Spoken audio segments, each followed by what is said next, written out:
So for the first problem, it's about the quarterback throwing the football to the receiver. And I clicked on the help me solve this. And I don't know if you've already clicked on this, but they do give some good steps here.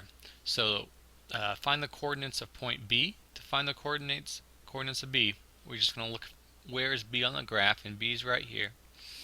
And to get the x coordinate, we have to see where that is along the x-axis. So the sideways direction's x. So just go straight down from B and you'll see where it's at. It's at 21. So when the ball's at point B, it's traveled 21 feet horizontally away from the quarterback. And so then we want to know the y coordinate, which is the vertical. How high off the ground is the ball? And again, we just look at B and go straight over to our up and down axis, the y-axis, to see how high it is. And B is halfway in here between 9 and 12. And between 9 and 12, that's a jump of 3 from 9 to 12. So halfway in between that would be a jump of 1.5. So you go from 9 to 10.5 is halfway in between 9 and 12. So that's going to be the height, 10.5 or 10.5. For this next problem, again, let me pull up the help me solve this.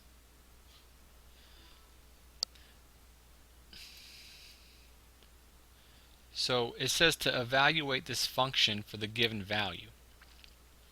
So let's look here, the function is x minus 4, and the value they give us was the -6. So they're just asking, if you plugged a -6 in here for x, what is x minus 4 going to come out to? So this is how we write that mathematically. If we plug the -6 into the function,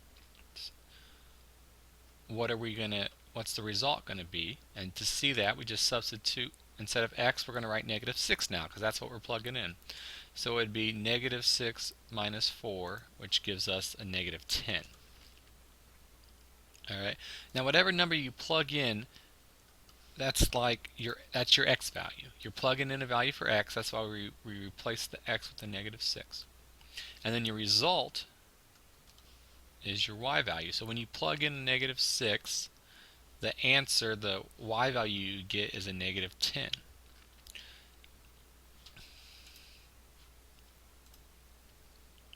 Alright, they have another one here. If you plug in a -5, what's your y value going to be? So again, we're plugging in a -5. Our x is -5. What's our y value going to be? -5 minus 4 is -9.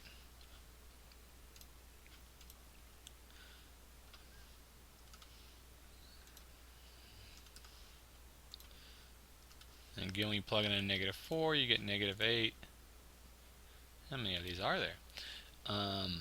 Plug in a -3, you do -3 minus 4, you get a -7.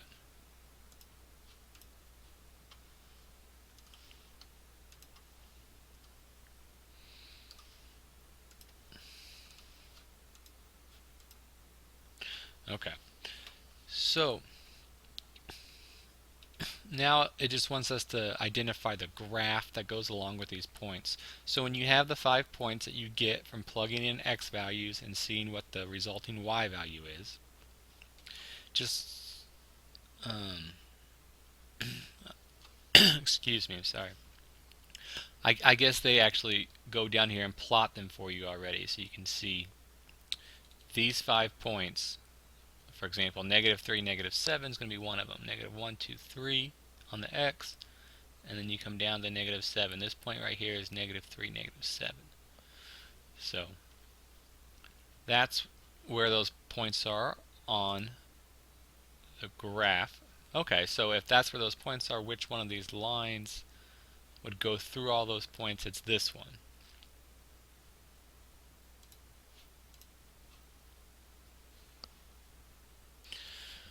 So again, function notation.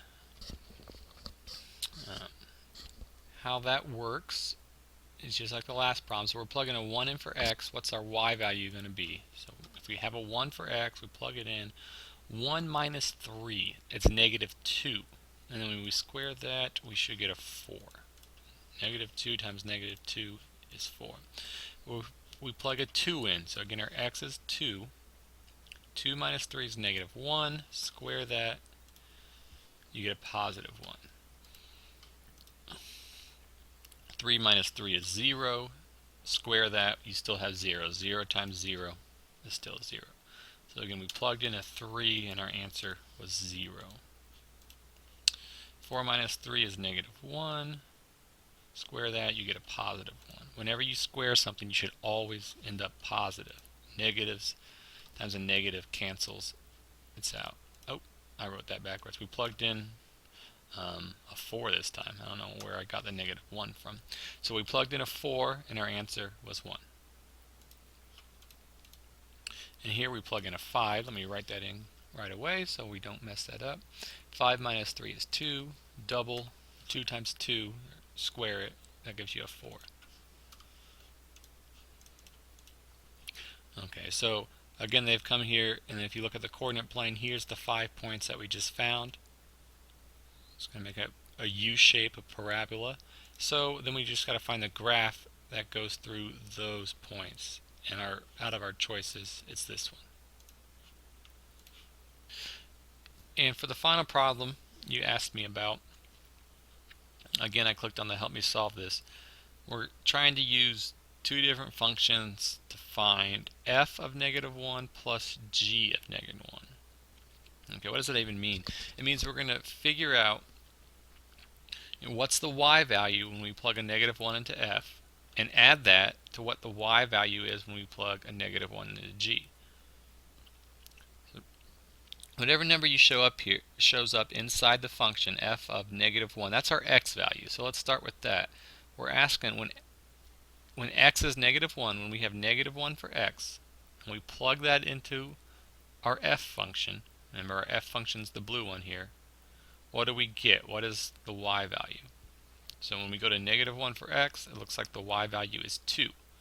So this first part, f of negative 1, is 2. It's asking what's y when x is negative 1.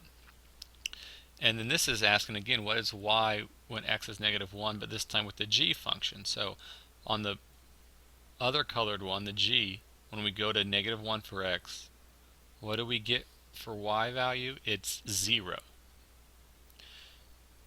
So we had 2 for f of negative 1 plus 0.